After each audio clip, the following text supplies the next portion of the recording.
CMRLും എക്സാലോജിക്കും തമ്മിലുണ്ടായ അനധികൃത ഇടപാടിൽ വീണയ്ക്കെതിരെ ഇപ്പോൾ ED enforcement directorate ECIR file ചെയ്തിരിക്കുകയാണ്. പ്രതിപക്ഷം ആരോപിക്കുന്നത് EDയെ ഒരു ഗുണ്ടാ സംഘമായി BJP ഉപയോഗിക്കുന്നുവെന്നാണ്. അതൊക്കെ ഒരു സ്റ്റാൻഡേർഡ് പൊളിറ്റിക്കൽ റിയാക്ഷനാണ്. എനിക്കെതിരെ കേസ് വരുമ്പോൾ ഞാൻ രാഷ്ട്രീയക്കാരനാണെങ്കിൽ ഞാൻ ഗൗതമിനെതിരെ ആരോപണം ഉന്നയിക്കും. ഗൗതം അധികാര ദുർവിനിയോഗം നടത്തുന്നു. ഇത് നടത്താനാണെങ്കിൽ നേരത്തെ നടത്തായിരുന്നില്ല. ഈ വീണ തൈക്കണ്ടിലെ വിഷയം പുറത്തു വരുന്നത് ഇൻകം ടാക്സ് ഇൻറ്ററിം സെറ്റിൽമെൻറ്റ് ബോർഡിൽ CMRL വാദിച്ച പോയിൻറ്റ്സ് വെച്ചിട്ട് അതിൻ്റെ ജഡ്ജ്മെൻറ്റ് വന്നപ്പോഴാണ് പുറം ലോകം ഇതറിയുന്നത്. അതിനു മുമ്പ് തന്നെ രജിസ്ട്രാർ ഓഫ് കമ്പനീസ് വീണ തൈക്കണ്ടിലിൻ്റെ എക്സാലോജിക്കിനെ പറ്റി അന്വേഷണം തുടങ്ങിയിരുന്നു. അവർക്ക് നോട്ടീസ് കൊടുക്കുക, അവരുടെ സമാധാനം വാങ്ങുക, പിടിക്കുക, ഇതൊക്കെ ചെയ്തുകൊണ്ടിരുന്നു. അതിനിടയ്ക്കാണ് ഈ ഇൻകം ടാക്സ് ഇൻറ്ററിം സെറ്റിൽമെൻറ്റ് ബോർഡിൻ്റെ വിധി വരുന്നത്. ആ വിധിയിൽ പറഞ്ഞ കാര്യങ്ങൾ എടുത്തിട്ടാണ് പിന്നീട് മാധ്യമങ്ങൾ കൊഴുപ്പിക്കുകയും വലിയ എന്തോ പ്രശ്നമാണെന്നൊക്കെ പറഞ്ഞ് വന്നത്. ആ വിധിയിൽ കുറേ പ്രശ്നങ്ങളൊക്കെ ഉണ്ട്. അതിലാണ് ഈ അനോണിമസ് എമൗണ്ട് പിണറായി വിജയന് കൊടുത്തു, കുഞ്ഞാലിക്കുട്ടിക്ക് കൊടുത്തു, PVRC, അതൊക്കെ മാധ്യമങ്ങൾക്ക് 19 ശതമാനം കോടി രൂപ കൊടുത്തു. അതാരും ഇപ്പോൾ സംസാരിക്കാറില്ല. അതും ആ ജഡ്ജ്മെൻറ്റിൻ്റെ ഒരു പാർട്ടാണ്. ഇത് കഴിഞ്ഞിട്ട് ലാസ്റ്റ് ഭാഗത്താണ് എക്സാലോജിക്കുമായിട്ടുള്ള ഡീലിങ്സ് വരുന്നത്. ഇപ്പോൾ എന്തായിരുന്നു CMRLന് അതിലെ വാദം? ഈ പറഞ്ഞ 3 എക്സ്പെൻസും എൻ്റെ ഇൻകം ടാക്സ് അസസ്മെൻറ്റിൽ നിന്ന് കുറച്ച് തരണം. ഇതെനിക്ക് ചിലവായ കാശാണ്. ചിലവായ കാശിന് ഞാൻ ടാക്സ് അടയ്ക്കേണ്ട കാര്യമില്ലല്ലോ. ഇതാണ് CMRLൻ്റെ വാദം. ഈ തർക്കം ഇൻകം ടാക്സ് ഇത് ഇളവ് ചെയ്യാൻ പറ്റില്ലെന്നും ഇയാൾ ഇളവ് വേണം എന്നും പറയും. അങ്ങനെയാണ് ഇൻറ്ററിം സെറ്റിൽമെൻറ്റ് ബോർഡിൻ്റെ മുമ്പിലെത്തുന്നത്. സെറ്റിൽമെൻറ്റ് ബോർഡ് ചെയ്യുന്നത് സെറ്റിൽ ചെയ്യും ഒരു തുക. അവർ നോക്കിയിട്ട് ശരി, ഒരു കാര്യം ചെയ്യും, ഞങ്ങളൊരു തീരുമാനം പറയാം, ഇത്ര കാശ് താൻ അടയ്ക്ക്, എന്നിട്ട് ഈ കേസ് അങ്ങ് തീർക്കും. പ്രോസിക്യൂഷൻ പോകാവുന്ന കേസാണ് കേട്ടോ, പിന്നെ ഞങ്ങളതിന് പോകുന്നില്ല. ഇതാണ് സെറ്റിൽമെൻറ്റ്. അതിൻ്റെ പേര് തന്നെ സെറ്റിൽമെൻറ്റ് ബോർഡാണ്. ഇപ്പോൾ സെറ്റിൽമെൻറ്റാണ്, ഒത്തുതീർപ്പാണ് ചെയ്യുന്നത്, തീർപ്പാക്കുക ഒരു കേസ്. അല്ലെങ്കിൽ ഈ ഇൻകം ടാക്സിൻ്റെ കേസുകൾ ഹൈക്കോടതിയിൽ, സുപ്രീം കോടതി ഇങ്ങനെ ഫൈറ്റ് ചെയ്ത് അങ്ങനെ പൊയ്ക്കൊണ്ടിരിക്കും. ഗവൺമെൻറ്റിന് പൈസ കിട്ടില്ല. അപ്പോൾ ഈ ഒറ്റത്തവണ തീർപ്പാക്കൽ പദ്ധതി എന്നൊക്കെ പറഞ്ഞ് കേട്ടിട്ടില്ലേ സഹകരണ സംഘത്തിലേക്ക്? നിങ്ങൾക്ക് കുറേ കടവുണ്ട്, എല്ലാം കൂടെ പലിശയൊക്കെ കൂടെ 15 ലക്ഷം രൂപയായി. മുതലും ന്യായമായ പലിശയും കൂട്ടിക്കഴിഞ്ഞാൽ 10 ലക്ഷത്തിൽ തീരേണ്ടതാണ്. അപ്പോൾ സഹകരണ ബാങ്ക് പറയും, ദേ 10 ലക്ഷം അടയ്ക്ക്, 5 ലക്ഷം ഈ പിഴ ഞങ്ങൾ ഒഴിവാക്കി തരാം, തീർക്ക്. അപ്പോൾ ഗൗതമൻ പറയുന്നത് ശരി, 10 ലക്ഷം അടച്ച് ബാധ്യത തീർത്തേക്കാം, പിഴപ്പലിശയില്ലല്ലോ. ഇതിൻ്റെ കേസിന് പോയി കഴിഞ്ഞാൽ ഞാനൊന്നും തരില്ല, എനിക്ക് ആ ബാധ്യത ഇല്ല എന്നൊക്കെ പറഞ്ഞ് ഗൗതം തുടങ്ങിക്കഴിഞ്ഞാൽ ഗൗതമും വിഷമിക്കും, സഹകരണ സംഘവും വിഷമിക്കും. ഇത് ചെയ്യാതിരിക്കാൻ വേണ്ടിയിട്ടാണ് സർക്കാർ തന്നെ ഔദ്യോഗികമായിട്ട് തന്നെ നിങ്ങൾ സെറ്റിൽ ചെയ്യും, പുറത്ത് സംസാരിച്ച് സെറ്റിൽ ചെയ്യും, ഇങ്ങനെ കേസും കൊണ്ട് നടക്കാതെ. അപ്പോൾ സർക്കാരിനും സമാധാനമാകും, ഇയാൾക്കും സമാധാനമാകും. ഇതിനാണ് സെറ്റിൽമെൻറ്റ് ബോർഡ്. ഇപ്പോൾ സെറ്റിൽമെൻറ്റ് ബോർഡിൻ്റെ പിന്നെ അവർ പറഞ്ഞിട്ടുണ്ട്, സെറ്റിൽമെൻറ്റ് ബോർഡിൽ തീർപ്പായി കഴിഞ്ഞാൽ പിന്നെ അതിന് അപ്പീൽ പോകരുത്. സെറ്റിൽമെൻറ്റ് ബോർഡ് നിങ്ങൾ ഒത്തുതീർപ്പാകാമെന്ന് പറഞ്ഞാൽ ഒത്തുതീർപ്പ് ചർച്ചയൊക്കെ കഴിഞ്ഞ് സമ്മതിച്ചിട്ട് പിന്നെ അതിന് അപ്പീൽ പോവുക എന്ന് പറഞ്ഞാൽ ശരിയാവില്ല. അതുകൊണ്ട് അതിന് അപ്പലേറ്റ് അതോറിറ്റി ഇല്ല. എന്നാലും അത് ഹൈക്കോടതി കൊണ്ടുവന്നു കഴിഞ്ഞാൽ ഹൈക്കോടതിക്ക് ഇതിൽ പ്രശ്നമുണ്ടെന്ന് തോന്നിക്കഴിഞ്ഞാൽ ഇടപെടുകയൊക്കെ ചെയ്യാം. ബട്ട് ജനറലി വ്യവസായികളാരും പോകാറില്ല, ഇവിടെ വെച്ച് തീരട്ടെ തലവേദന. അങ്ങനെ തീർക്കാൻ വെച്ചാണ് സെറ്റിൽമെൻറ്റ് ബോർഡ്. സെറ്റിൽമെൻറ്റ് ബോർഡ് എന്ത് ചെയ്തു? നിങ്ങളീ പറഞ്ഞ എക്സ്പെൻസ് ഒന്നും നിങ്ങൾക്ക് ഇളവ് ചെയ്ത് തരാൻ പറ്റില്ല, ഇതിൻ്റെയൊക്കെ ടാക്സ് നിങ്ങൾ അടച്ചേ പറ്റുള്ളൂ, ഇതിൻ്റെ പലിശയും നിങ്ങൾ അടയ്ക്കണം, പിഴ ഞങ്ങൾ ഒഴിവാക്കി തരാം, ശിക്ഷയും ഒഴിവാക്കി തരാം. അവർക്കതിനുള്ള പവറുണ്ട്. ശിക്ഷയൊന്നും വേണ്ട, CMRL കർത്താവിനെ പിടിച്ച് ജയിലിലൊന്നും ഇടണ്ട. അപ്പോൾ അതിന് ടാക്സ് ഇമ്മ്യൂണിറ്റി, അപ്പോൾ ആ ഇമ്മ്യൂണിറ്റിയും കൊടുത്ത് സെറ്റിൽ ചെയ്ത് വിട്ടു. 110 കോടി രൂപ മറ്റോ അടയ്ക്കാൻ പറഞ്ഞ് സെറ്റിൽ ചെയ്ത് വിട്ടു. ഈ ജഡ്ജ്മെൻറ്റ് പുറത്ത് വന്നു കഴിഞ്ഞപ്പോഴാണ് ആകാശം ഇടിഞ്ഞ് വീണത്. എല്ലാവരും ഈ പിണറായി വിജയൻ്റെ മകളുള്ളത് കൊണ്ട് ഈ 3ാമത്തെ പോയിന്റിൽ കയറി പിടിച്ചു. ആദ്യത്തേത് PVRC എന്നുള്ളത് ആരും അന്നും മിണ്ടിയില്ല. കുഞ്ഞാലിക്കുട്ടി ചിരിച്ചുകൊണ്ട് പറഞ്ഞു, പൈസയൊക്കെ മേടിച്ച് ഞാൻ കൈകൊണ്ട് തൊട്ടിട്ടില്ല കേട്ടോ, ഞാൻ കൈകൊണ്ട് തൊട്ടിട്ടില്ല എന്ന് പറഞ്ഞു. അപ്പോൾ അതിനർത്ഥം എന്താണെന്ന് വെച്ചാൽ മുസ്ലിം ലീഗ് വാങ്ങിയിട്ടുണ്ട്, ഞാൻ കാശുകൊണ്ട് കൈകൊണ്ട് വാങ്ങിയില്ല എന്ന് അങ്ങനെയൊക്കെ പറഞ്ഞിട്ട് അതങ്ങ് തട്ടിക്കളഞ്ഞു. മാധ്യമങ്ങളുടെ കാര്യം ഇതുവരെ ആരും ചർച്ച ചെയ്തില്ല. മാധ്യമങ്ങൾക്ക് കൊടുത്ത പൈസയുടെ കാര്യം ഓബ്വിയസ്ലി മാധ്യമങ്ങളത് ചർച്ച ചെയ്യില്ല, രാഷ്ട്രീയക്കാരും ചർച്ച ചെയ്തില്ല. കാരണം ഇവൻ്റെ മോന്ത മാധ്യമത്തിൽ ദിവസവും വൈകുന്നേരം വരണ്ടേ, അത് പേടിച്ചിട്ട് ഇവരാരും ഈ പ്രശ്നം റേസ് ചെയ്യുന്നില്ല. ആകെ പിന്നെ വന്നും പോയും ബാക്കി കിടക്കുന്നത് വീണ വിജയനാണ്. അവരുടെ നെഞ്ചത്തേക്ക് എല്ലാവരും കൂടെ കയറി.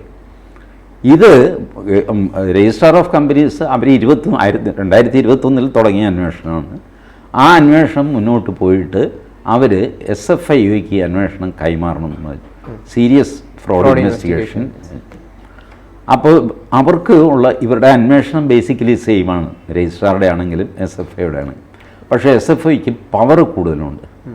ഇൻകം ടാക്സിൽ നിന്നൊരു പേപ്പർ വിളിച്ചു വരുത്താൻ SFIക്ക് സാധിക്കും, രജിസ്ട്രാർക്ക് സാധിക്കില്ല. നീ പോളാൻ നിനക്കെന്ത് കാര്യം എൻ്റെ പേപ്പർ ചോദിക്കാം. SFIക്ക് ആ അവകാശമുണ്ട്. അപ്പോൾ അവർ ഇതിൻ്റെ പലവിധ കടലാസുകൾ ശേഖരിച്ച് കഴിഞ്ഞപ്പോഴാണ് CMRL ഒരു ചെറിയ മീനാണെന്നും ഇതിനകത്ത് വലിയ വലിയ വേറെ ഇടപാടുകൾ നടന്നിട്ടുണ്ട് എക്സാലോജിക്ക് വെച്ചിട്ട്. ഇതിനിടയ്ക്ക് എക്സാലോജിക്ക് എന്ത് ചെയ്തു? അവർ ഭയങ്കര സ്മാർട്ട്. അവർ ആ കമ്പനി അങ്ങ് പൂട്ടിക്കഴിയുമ്പോൾ വേറൊരു ഒഫൻസായി. അന്വേഷണത്തിലിരിക്കുന്ന കമ്പനി പൂട്ടണമെങ്കിൽ അതിന് കുറേ ചടങ്ങുകളുണ്ട്. ഇവർ ഈ ചടങ്ങൊന്നും നോക്കാതെ ഇത് വൈൻഡിങ് അപ്പ് ആപ്ലിക്കേഷൻ കൊടുത്തിട്ട് കമ്പനി പൂട്ടി. വൈൻഡിങ് അപ്പിൽ ഇതൊന്നും കാണിച്ചില്ല. നിങ്ങൾക്കെതിരെ എന്തെങ്കിലും പ്രൊസീഡിങ്സ് ഉണ്ടോ? ഇല്ല. അന്വേഷണം നടക്കുന്നുണ്ടോ? ഇല്ല. ഇങ്ങനെ സത്യവാങ്മൂലം കൊടുത്തിട്ട് കമ്പനി പൂട്ടി. അപ്പോൾ അതൊരു ഒഫൻസാണല്ലോ, നുണ പറഞ്ഞിട്ട് കമ്പനി പൂട്ടി. എന്തിനാണ് ഇത്ര ധൃതി പിടിച്ച് ഇവർ പൂട്ടിയത്? കൂടുതൽ സംശയമായി. ഇത്രയൊക്കെ എത്തിയപ്പോഴാണ് രജിസ്ട്രാർ ഇത് SFIക്ക് വിടുന്നത്. ഉന്തിൻ്റെ കൂടെ ഒരു തള്ളെന്ന് പറഞ്ഞ പോലെ നമ്മുടെ ഷോൺ ജോർജിൻ്റെ പരാതി ഹൈക്കോടതിയിൽ ചെന്നു. ഹൈക്കോടതി വാക്കാൽ ചോദിച്ചു, എന്താണോ അന്വേഷണത്തിന് ഇപ്പോൾ എന്താ, ആ SFI അന്വേഷണം എന്താ?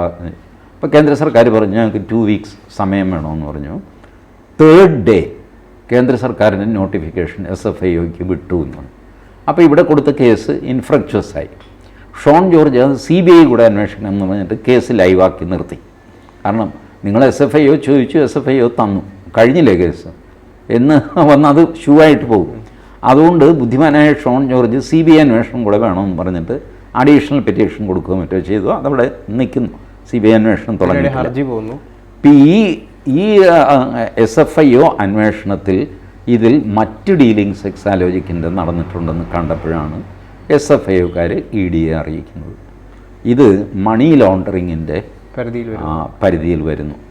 കാരണം പിണറായി വിജയൻ്റെ അല്ലെങ്കിൽ വീണ തൈക്കണ്ടിയുടെ കയ്യിലുള്ള കള്ളപ്പണം, ഇതിന് ഒരു എക്സ്പ്ലനേഷൻ വേണ്ടേ?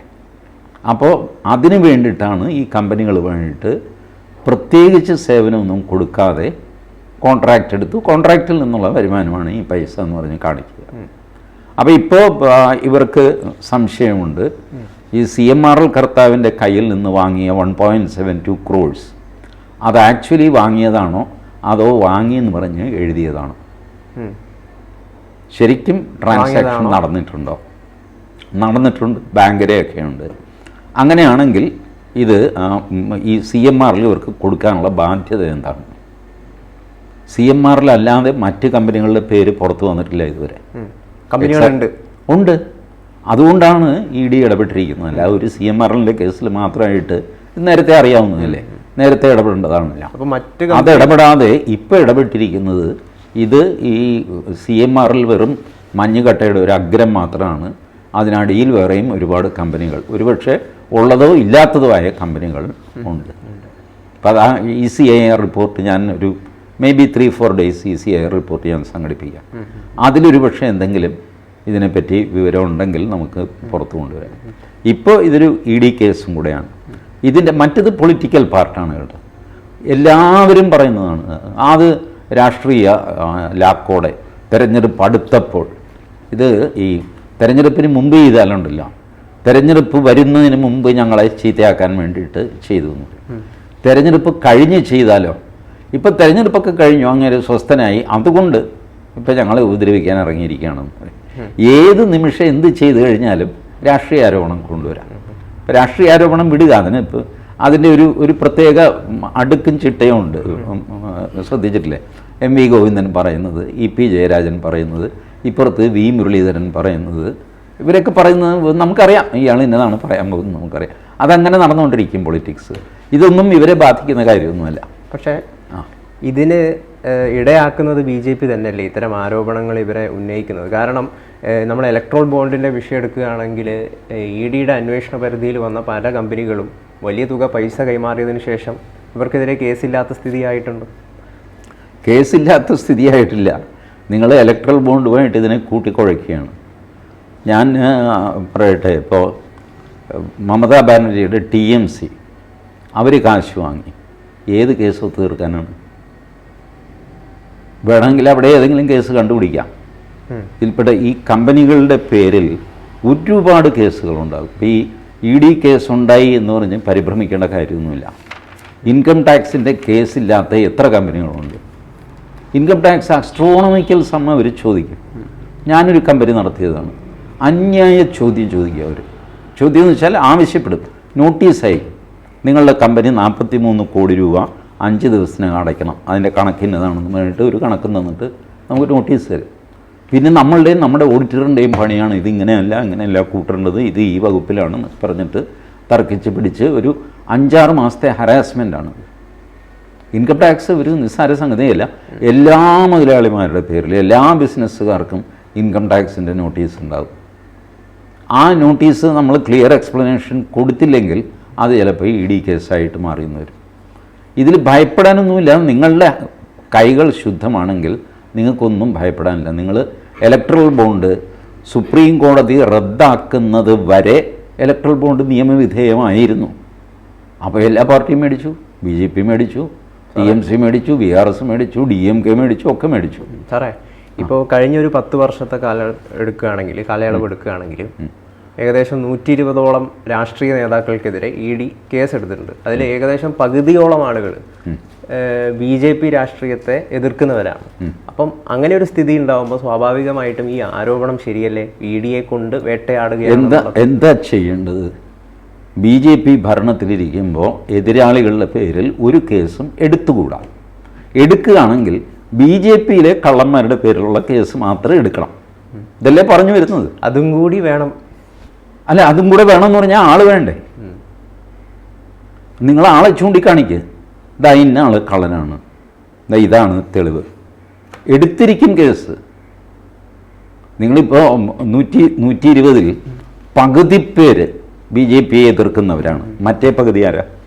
BJP അനുകൂലിക്കുന്നവരാണ്, ഇല്ലേ? അപ്പോൾ രണ്ടുപേർക്കെതിരെയും കേസെടുക്കുന്നുണ്ട്. ഇതാണ് ഞാൻ പറഞ്ഞത്. നിങ്ങൾക്ക് എന്ത് ചെയ്തു കഴിഞ്ഞാലും അതിനെ ഒരു രാഷ്ട്രീയമാക്കി മാറ്റാൻ പറ്റും. ആ ആർഗ്യുമെൻ്റ് നിൽക്കില്ല. അല്ലെങ്കിൽ ഞാൻ പറയട്ടെ, ഈ ED കേസിൽപ്പെട്ട് കോടതിയിൽ പോയവർക്ക് ജാമ്യം കിട്ടാത്തത് എന്താ? കേജ്രിവാൾ അറസ്റ്റ് ചെയ്തത് വലിയ രാഷ്ട്രീയ ദുഷ്ടലാക്കോടെയാണ്. മനീഷ് സിസോദിയെ അറസ്റ്റ് ചെയ്തപ്പോഴും ഇത് തന്നെയാണ് പറഞ്ഞത്. അങ്ങേര് സുപ്രീം കോടതിയിൽ 2 തവണ പോയി, ജാമ്യം കിട്ടിയില്ല. അപ്പോൾ നിങ്ങൾ എന്ത് പറയും? സുപ്രീം കോടതി രാഷ്ട്രീയം കളിക്കുമെന്ന് പറയുമോ? 2 തവണ പോകുമ്പോൾ വേറെ വേറെ ബെഞ്ചിലായത് പോകുന്നത്. ആ ജഡ്ജിമാർ മുഴുവൻ രാഷ്ട്രീയം കളിച്ചാണോ? there has to be an end to this allegation. ഇവരുടെ ഇപ്പോൾ ഇന്ത്യ മുന്നണിയുടെ ആവശ്യം എന്താണെന്ന് വെച്ചാൽ ഒരു കേസും ഞങ്ങളുടെ പേരിൽ എടുക്കാൻ പാടില്ല. ഇനി അഥവാ എടുക്കുകയാണെങ്കിൽ BJPക്കാരുടെ പേരിൽ എടുക്കണം. ഇലക്ട്രൽ ബോണ്ട് വാങ്ങിച്ചത് അഴിമതിയാണ്. എങ്ങനെ അഴിമതിയാവും? ഇലക്ട്രൽ ബോണ്ട് പാർലമെൻറ്റ് പാസ്സാക്കിയൊരു നിയമമാണ്, ആണല്ലോ. അപ്പോൾ ആ നിയമം അനുസരിച്ച് എല്ലാ രാഷ്ട്രീയ പാർട്ടിയും കാശ് വാങ്ങി, BJPയും കാശ് വാങ്ങി. BJP ഭരണകക്ഷി ആയതുകൊണ്ട് കൂടുതൽ കിട്ടിക്കാണും. പക്ഷേ അതിൽ അഴിമതിയോ നിയമവിരുദ്ധതയോ ഇല്ല. സുപ്രീം കോടതി വിധി വന്നതിന് ശേഷം ആരെങ്കിലും കാശ് വാങ്ങിയിട്ടുണ്ടെങ്കിൽ അത് നിയമവിരുദ്ധമാണെന്ന് പറയാം. അതിന് മുമ്പ് വാങ്ങിയത് എങ്ങനെയാണ് നിയമവിരുദ്ധമാകുന്നത്? ഇപ്പം എന്താണ്, BJP വിരുദ്ധമായി നിന്ന പല രാഷ്ട്രീയ നേതാക്കൾക്കെതിരെയും EDയുടെ കേസ് വരുന്നു. ആ രാഷ്ട്രീയ നേതാക്കളാണ്, ചില ആളുകളാണ് നാരായണൻ റാണ, ഹെമന്തു ബിശ്വ ശർമ്മ, സുവേന്ദു അധികാരിയൊക്കെ. ഇവര് ഈ ED കേസ് വന്നതിന് ശേഷം BJPയിലേക്ക് ചില ആളുകൾ ചേക്കേറുകയും അവർക്കെതിരെ കേസില്ലാതാവുന്ന സ്ഥിതി ഉണ്ടായിട്ടുണ്ട്. അപ്പം ഇങ്ങനെയൊക്കെയുള്ളൊരു ഏത് കേസാണ് ഇല്ലാതായത്? ഇപ്പം ആരുടെ പേരിലുള്ള കേസ്? സുവേന്ദു അധികാരി, ഹിമേന്ദു കേസ് പിൻവലിച്ചോ? ഇല്ല, അവർക്കെതിരെയുള്ള അന്വേഷണം നീളുന്നു, പിന്നെ നടപടികൾ ഉണ്ടാവുന്നില്ല. ഞാൻ പറയട്ടെ, സോണിയാഗാന്ധിയും രാഹുൽ ഗാന്ധിയും ED ചോദ്യം ചെയ്യാൻ വിളിപ്പിച്ചിരുന്നു, ഓർമ്മയില്ലേ? ആ കേസ് ക്ലോസ് ആയിട്ടില്ല. അത് നീണ്ടുപോകുന്നു. ഞാൻ പറയുകയാണ് നരേന്ദ്രമോദി രാഹുൽ ഗാന്ധിയെ സഹായിക്കുകയാണെന്ന് പറഞ്ഞാൽ എങ്ങനെയിരിക്കും? ഈ ED കേസുകൾ നീണ്ടുപോകും. അങ്ങനത്തെയാണ് അതിൻ്റെ സ്വഭാവം. ED കേസുകൾക്ക് ഡോക്യുമെൻ്റ് ഹാജരാക്കി പിടിച്ചൊക്കെ വന്നു കഴിയുമ്പോൾ നീണ്ടുപോകും. അതിൽ അത്ഭുതമൊന്നുമില്ല. ഈ സുവേന്ദു അധികാരിയുടെ കേസ് നീണ്ടുപോകുന്നു, ഇവരുടെയൊക്കെ കേസ് നീണ്ടുപോകും. ഇവിടെ അടുത്ത ആരോപണം എന്താ? പിണറായി വിജയനുള്ള കേസ് നീണ്ടുപോകുന്നു. ഉടനെ അത് അഡ്ജസ്റ്റ്മെൻറ്റ്. പിണറായി വിജയൻ BJP ആയതുകൊണ്ടല്ലല്ലോ പിണറായി വിജയൻ്റെ കേസ് നീണ്ടുപോകുന്നത്. അപ്പോൾ എന്ത് പറയും? അത് അഡ്ജസ്റ്റ്മെൻ്റ് ആണെന്ന് പറയും. സുവേന്ദു അധികാരിയുടെ അത് നിങ്ങളുടെ ആളായതുകൊണ്ടാണെന്ന് പറയും. എതിരാളിയാണെങ്കിൽ അഡ്ജസ്റ്റ്മെൻറ്റ്, സ്വന്തക്കാരനാണെങ്കിൽ സ്വന്തക്കാരനായതുകൊണ്ട്. ഇതൊന്നും എല്ലാത്തിനും രാഷ്ട്രീയം പറയും. ഇത് സ്വാഭാവികമായിട്ട് സംഭവിക്കുന്നതാണ്. ഞാൻ പറയുന്നത് സുവേന്ദു അധികാരിയാണെങ്കിലും ഈ പറഞ്ഞ ഹിമന്ത ബിശ്വ ശർമ്മയാണെങ്കിലും ആരാണെങ്കിലും അവരുടെ ഒന്നും കേസുകൾ വിഡ്രോ ചെയ്തിട്ടില്ല. അതെല്ലാം കോടതികളിൽ പ്രൊസീഡ് ചെയ്യുന്നു. ഏതെങ്കിലും ദിവസം അവർ കുറ്റക്കാരാണെങ്കിൽ അവർ ശിക്ഷിക്കപ്പെടും. ഈ ഇന്ത്യൻ പാർലമെൻറ്റിൻ്റെ കോമ്പസിഷൻ എടുത്ത് നോക്കുക. ഒരു ഇൻഡിപെൻഡൻ്റ് ഏജൻസി, ഇൻഡിപെൻഡൻ്റ് ആണെന്ന് ഞാൻ കരുതുന്നു, അവർ പുറത്തുവിട്ട കണക്കനുസരിച്ച് 32% MP ബലാത്സംഗം, കൊലപാതകം, ഇരട്ട ബലാത്സംഗം, ഇരട്ട കൊലപാതകം, ഭവനഭേദനം, തീവയ്പ്, ഇതിലൊക്കെ പ്രതികളാണ്. 32% of Indian politicians inside the parliament, 32% ഇതുപോലത്തെ കേസുകളിൽപ്പെട്ടവരാണ്. പക്ഷേ കേസുകളിൽ ശിക്ഷിക്കപ്പെട്ടിട്ടില്ല. ശിക്ഷിക്കപ്പെടുന്നത് വരെ അയാൾ നിരപരാധിയാണെന്നാണല്ലോ സങ്കല്പം. ആ സങ്കല്പം അനുസരിച്ച് അയാൾക്ക് പൊളിറ്റിക്കൽ പാർട്ടിയിൽ പ്രവർത്തിക്കാം, മത്സരിക്കാം, ജയിക്കാം, മന്ത്രിയാവാം, എന്ത് ചെയ്യാം. ഇപ്പോൾ അരവിന്ദ് കെജ്രിവാൾ അഴിമതി കേസിൽ അകത്താണ്. പക്ഷേ നിയമദൃഷ്ട്യാ അങ്ങേര് ഇപ്പോഴും കുറ്റവാളിയല്ല, കുറ്റാരോപിതനാണ്. അതുകൊണ്ടാണ് ഹൈക്കോടതി കേസ് തള്ളിയത്. അങ്ങേര് കുറ്റാരോപിതൻ മാത്രമാണ്, കുറ്റവാളിയല്ല. അതുകൊണ്ട് ഞങ്ങളിതിൽ ഇടപെടില്ല. അങ്ങനെയാണ് കേജ്രിവാൾ ഇപ്പം നിൽക്കുന്നത്. ഇത് BJP-കാരനാണ് ഇങ്ങനെ നിന്നതെങ്കിലോ എല്ലാവരും പറയും കണ്ടോ കണ്ടോ കണ്ടോ അഴിമതിക്കാരൻ, അവൻ രാജിവെക്കണ്ടേ എന്നൊക്കെ പറഞ്ഞിട്ട് ബഹളം വയ്ക്കും. ഇപ്പുറത്തായി കഴിഞ്ഞാൽ അവർക്ക് പ്രിയപ്പെട്ട ആളായതുകൊണ്ട് കണ്ടില്ലേ കോടതി കേസ് കളി ഇപ്പം എങ്ങനെയുണ്ട് എന്നൊക്കെ ചോദിച്ചു. ഇത് രാഷ്ട്രീയ കളിയാണ്. ഇത് മാറ്റി വെച്ചിട്ട് നിയമം പരിശോധിച്ച് നോക്കുക. ഒരു നിയമവിരുദ്ധതയും നടന്നിട്ടില്ല. ഉണ്ടെങ്കിൽ ഇവർക്ക് പറയാമെന്നേ. നിങ്ങൾക്കിപ്പോൾ TG മോഹൻദാസ് കള്ളനാണ്, അയാളുടെ പേരിൽ ED കേസ് എടുക്കണം, നിങ്ങൾ EDക്ക് ഒരു കംപ്ലയിൻറ്റ് കൊടുക്കുക, തെളിവ് കൊടുക്കുക. ഒരു മിനിമം തെളിവ്, ബാക്കി അവരന്വേഷിച്ചോളൂ. ഒരു മിനിമം ക്രെഡിബിൾ ഇൻഫർമേഷൻ EDക്ക് കൊടുത്താൽ അവരന്വേഷിച്ചോളൂ. അന്വേഷിക്കുന്നില്ലെങ്കിൽ നിങ്ങൾക്ക് കോടതിയിൽ പോകാം. അല്ലാതെ വെറുതെ ഇങ്ങനെ പൊളിറ്റിക്കൽ ഗുണ്ടടിച്ച് അവിടെ ഇവിടെയും പ്രസംഗിച്ച് നടന്നിട്ട് കാര്യമുണ്ടോ? എന്തായാലും ലുക്ക് അറ്റ് ഷോൺ ജോർജ്. ഷോൺ ജോർജിൻ്റെ രാഷ്ട്രീയക്കാരനാണ്. പക്ഷേ അയാൾ ചെയ്തത് എന്താ? ഹി വെന്റ് ടു ഹൈക്കോർട്ട് ഇല്ലേ? രമേശ് ചെന്നിത്തല ഉണ്ടായിരുന്നപ്പോൾ ഓരോ കേസും ഹൈക്കോടതിയിൽ എത്തിക്കുമായിരുന്നു. VD സതീശൻ അത് ചെയ്യുന്നില്ല, K സുരേന്ദ്രൻ ചെയ്യുന്നില്ല, പിണറായി വിജയൻ ചെയ്യുന്നില്ല. ചുമ്മാ അവിടെ ഇവിടെ നിന്ന് വർത്തമാനം പറയുകയാണ്. എന്ത് ചെയ്യാൻ പറ്റും? എന്തായാലും ED അന്വേഷണം എല്ലാ രാഷ്ട്രീയ നേതാക്കൾക്കും എതിരെ വരണമെന്നാണ് എല്ലാവരും ആഗ്രഹിക്കുന്നത്. അത് പ്രതിപക്ഷ കക്ഷികൾക്കെതിരെ മാത്രം വരുന്നതുകൊണ്ടാണ് ഇത്തരം രീതിയിൽ ED പ്രതിപക്ഷ കക്ഷികൾക്ക് എതിരെ മാത്രമല്ല. അല്ല, എന്തുകൊണ്ടാണ് പ്രതിപക്ഷ കക്ഷികൾക്കെതിരെ വരുന്നത്? ബേസിക്കലി 2014 നരേന്ദ്രമോദി അധികാരത്തിൽ വന്നത് അഴിമതി വിരുദ്ധ വികാരം വന്നപ്പോഴാണ്. ആ അഴിമതി വിരുദ്ധ വികാരം ജനങ്ങളിൽ ഉണ്ടാവാൻ കാരണം ചില പ്രത്യേക പ്രശ്നങ്ങളായിരുന്നു. ആ പ്രശ്നങ്ങളാണ് ഇപ്പോൾ ഓരോന്നോരോന്നായിട്ട് കേസുകളായിട്ട് വരുന്നത്. നമ്മളുടെ ജുഡീഷ്യൽ സിസ്റ്റം വളരെ സ്ലോ ആണ്. പലപ്പോഴും 5-10 വർഷം എടുക്കും കേസാവാനും അറസ്റ്റ് ആവാനും ഒക്കെ. പ്രത്യേകിച്ച് സാമ്പത്തിക കുറ്റവാളി, കൊലപാതകം എന്ന് പറഞ്ഞാൽ അന്ന് രാത്രി ആളെ കൈ കിട്ടി അറസ്റ്റ് ചെയ്തുകൊണ്ട് പോകാം. ഇതങ്ങനെയല്ല. ഡോക്യുമെൻറ്റ്സ് വേണം ഇയാൾ വെട്ടിച്ചു എന്നുള്ളതിന്. ഇപ്പോൾ ഈ പഴയ പോലെ ചാക്കിൽ കെട്ടി കാശ് കൊണ്ടുവന്ന് ഗൗതമിൻ്റെ വീട്ടിൽ തരുമെന്നല്ല ചെയ്യുന്നത്. ഞാനും ഗൗതമും കൂടെ അഴിമതി നടത്തുന്നത് ഈ സാധനം യൂറോപ്പിൽ നിന്ന് അമേരിക്കയിലേക്കായിരിക്കും. യൂറോപ്പിലുള്ള ഗൗതമിൻ്റെ ഒരു ബന്ധുവിന് അമേരിക്കയിലുള്ള എൻ്റെ ബന്ധു കൈക്കൂലി ട്രാൻസ്ഫർ ചെയ്യും. കേരളത്തിൽ എൻ്റെ വീട് റെയ്ഡ് ചെയ്ത് കഴിഞ്ഞാൽ 10 പൈസ കിട്ടില്ല. ഗൗതമിൻ്റെ റെയ്ഡ് ചെയ്ത് കഴിഞ്ഞാൽ ഒന്നുമില്ല, ചട്ടിയും കലവും മാത്രമേ ഉള്ളൂ. എന്നിട്ട് നമ്മൾ രണ്ടുപേരും പറയുകയും ചെയ്യും, കണ്ടില്ലേ നിരപരാധിയായ എൻ്റെ വീട്ടിൽ കയറി പോലീസ് അന്യായം കാണിച്ചു, നീ എന്ത് കിട്ടിയടാ നിനക്ക്, ഉപ്പ് ഇരട്ടയല്ലേ കിട്ടിയുള്ളൂ എന്നൊക്കെ പറഞ്ഞിട്ട് നമ്മൾ വലിയ രക്തസാക്ഷി കളിക്കും. ബട്ട് കാശ് നമ്മളെ പുറത്ത് മറിഞ്ഞുകൊണ്ടിരിക്കും. It is very difficult to trace it.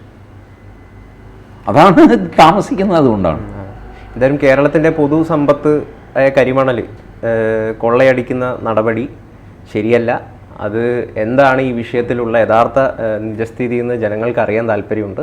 അതെന്തായാലും അറിയട്ടെ. എന്തൊക്കെ ആരോപണങ്ങൾ ഇഡിക്കെതിരെ ഉന്നയിച്ചാലും ആ സത്യങ്ങൾ ജനങ്ങൾക്ക് അറിയണം. യെസ്. കൂടുതൽ വാർത്തകളും വിശേഷങ്ങളും നിങ്ങളിലേക്ക് എത്താൻ ABC മലയാളം സബ്സ്ക്രൈബ് ചെയ്യുക, ബെൽ ബട്ടണും അമർത്തുക.